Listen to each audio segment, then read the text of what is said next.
High friends, আমি Shovan. Welcome to my YouTube channel. তো এখন আমি পক্ষীরাজের ডিম এই মুভিটাকে নিয়ে রিভিউ করব। এই মুভিটা কিন্তু 13 জুন 2025 এই মুভিটার থিয়েট্রিক্যাল রিলিজ হয়। পরে 29 আগস্ট 2025 হইচই ওটিটি প্ল্যাটফর্মে এই মুভিটা স্ট্রিম হয়। ডিউরেশনের কথা যদি বলি, 2 ঘন্টা 13 মিনিট প্লাস এই মুভিটার ডিউরেশন।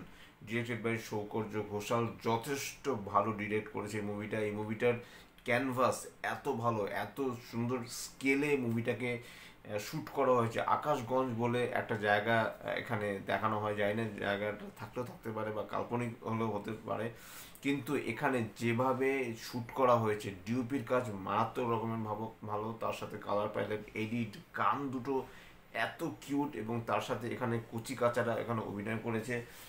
অনু মেঘা ব্যানার্জি মানে পপিন্সের ভূমিকায় যে অভিনয় করেছে, তার অ্যাক্টিং আমার বেশ ভালো লেগেছে। সব থেকে ভালো খোতনের নাম হলো মহাব্রত বসু, যথেষ্ট ভালো তার অ্যাক্টিং।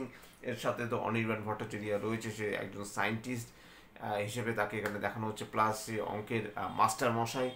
এছাড়াও রয়েছে অনুজয় চট্টোপাধ্যায়, যতটুকু সময় তাকে দেখা গেছে যথেষ্ট ইন্টারেস্টিং একটা রোলে তাকে দেখা গেছে। এছাড়া দেবেশ রায় চৌধুরীও যথেষ্ট ভালো, তার রোলটা তারও মানে খুব কম সময়ের জন্য তিনি সিনেমার মধ্যে আছেন, কিন্তু তার রোলটাও কিন্তু যথেষ্ট স্ট্রং এবং বেশ মজাদার। তা এই মুভিটা কিন্তু বাচ্চাদের জন্য কিন্তু খুব ভালো, বড়দের তো নিশ্চয়ই ভালো লাগবে, কিন্তু ছোটদেরও কিন্তু এই মুভিটা দেখা উচিত। এবং ছোটরা যদি এই সিনেমাটা দেখে, তাহলে সায়েন্স সম্পর্কে তাদের কিন্তু আগ্রহ কমবে না, বরঞ্চ আরও বাড়বে।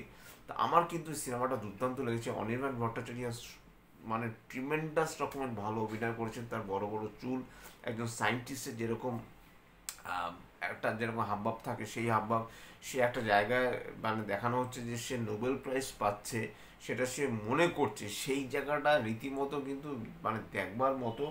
এছাড়াও মহাব্রত বসুর অভিনয় আমার যথেষ্ট ভালো লেগেছে। তো এখানে মেইন যে ব্যাপারটা, পক্ষীরাজের ডিম এই জিনিসটা কিন্তু অ্যাকচুয়ালি ইমোশনাল অনেক কিছু ক্যারি করে। সে যখন চোখ দিয়ে দেখছে, তখন কিন্তু দেখা যাচ্ছে যে সে যদি কিছু একটা চিন্তা করছে, বা সে কিছু একটা অন্য কিছু একটা জিনিস নিয়ে ভাবতে হবে, না ভাবলে হবে না। যদি কিছু একটা জিনিস নিয়ে ভাবেন, তবেই তার ইমোশনাল যে একটা মুহূর্ত সেটা এই মানে ফোকাসের মাধ্যমে কিন্তু ব্যাপারটা কিন্তু এখানে দেখা যাচ্ছে। তা আমি এই মুভিটা নিয়ে বেশি কিছু বলবো না, হয়তো বা এখনও অনেকে মুভিটা দেখে উঠতে পারেনি, কিন্তু এতটুকু বলতে পারি যে বিশেষ করে ছোটদের কিন্তু এই মুভিটা দেখা অবশ্যই মানে দেখা উচিত।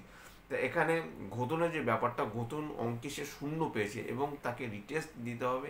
রিটেস্ট না দিলে সে মাধ্যমিকে সে বসতে দেবে না হেডমাস্টার মশাই সেই স্কুলে। তা সেই জন্যই বটব্যাল স্যার মানে অনির্বাণ ভট্টাচার্যের কাছে যাওয়া, বা তাকে ঘুষ হিসেবে পক্ষীরাজের ডিম সেটা একটা মন্দির থেকে নিয়ে আসা, তারপরে কি কি কাণ্ড কারখানা ঘটে কি ঘটে না, সেই জিনিসগুলো জানতে হলে অবশ্যই হইচই ওটিটি প্ল্যাটফর্মে আপনারা যান, গিয়ে এই মুভিটা দেখুন। খুব খুব ভালো লাগে, বিশেষ করে ছোটদের খুব ভালো লাগবে। এবং এখানে অনির্বাণ ভট্টাচার্য যেরকম ফাটিয়ে অভিনয় করেছে, মহাব্রত বসুর কথা তো বললাম, খুব সুন্দর তার অ্যাক্টিং। এত কম বয়সে তার এক্সপ্রেস মানে তার প্রেজেন্স, তার অ্যাক্টিং স্কিল এত সুন্দর, আমার খুব ভালো লেগেছে। পপিন্সেরও ভালো লেগেছে, তার খুব ম্যাচিউর সে অ্যাক্টিং করেছে। অন্যান্য ক্ষেত্রে যারা রয়েছে, বিশেষ করে একজন বিদেশি একজন ভদ্রলোক রয়েছে, বা এখানে একজন রয়েছে সেই কি বাবার নামটাই ভুলে যাচ্ছে, যে সবসময় মন্দিরটাকে সাপরাজ বাবা, সে সবসময় মন্দিরটাকে আগলে রাখে, তার অ্যাক্টিংও আমার যথেষ্ট ভালো লেগেছে। প্রত্যেকের অভিনয় যথেষ্ট ভালো। এবং এই মুভিটা কিন্তু মানে কি বলবো, আমার রেইনবো জেলির থেকে আমার মনে হয় এটা রেইনবো জেলি থেকে ফার ফার বেটার একটা মুভি। রেইনবো জেলি যারা দেখেনি তারা মুভিটা দেখবেন, কারণ সেই মুভিটাও দেখা আপনাদের উচিত।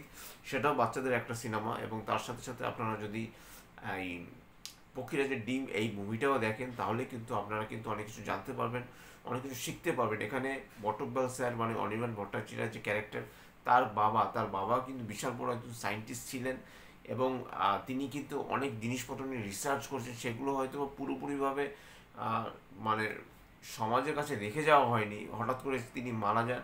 অনেক অনেক ব্যাপার রয়েছে, এবং সিনেমার বিভিন্ন দিক, বিশেষ করে সিনেমাটা এত ইমোশনাল আপনাকে করে তুলবে, এবং তার সাথে সাথে কোথাও কি আপনি প্রায় বোরিং ফিল করবেন না। 2 ঘন্টার উপর মুভি, কোথা থেকে যে সময়টা কেটে যাবে সেটা আপনি বুঝতেই পারবেন না।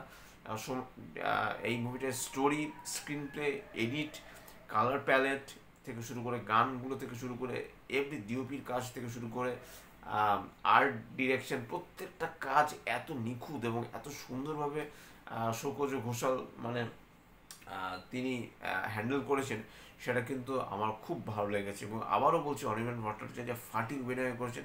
সব ডিরেক্টরের সাথে কিন্তু অনির্বাণ ভট্টাচার্যের মানে অ্যাটলিস্ট সব ডিরেক্টর তাকে একবার করে অ্যাটলিস্ট নেওয়া উচিত। তার অ্যাক্টিং ক্যাপাবিলিটি এত ভালো, এবং বিশেষ করে ছোটদের সাথে সে এত ভালো অভিনয় করছে। একটা জায়গা রয়েছে যেখানে সে সাপরাজ বাবাকে বাঁচাতে যাবে, সেই জায়গাটাও যদি আপনি দেখেন মানে অদ্ভুত, আপনি হাসতে হাসতে গড়াগড়ি খাবেন।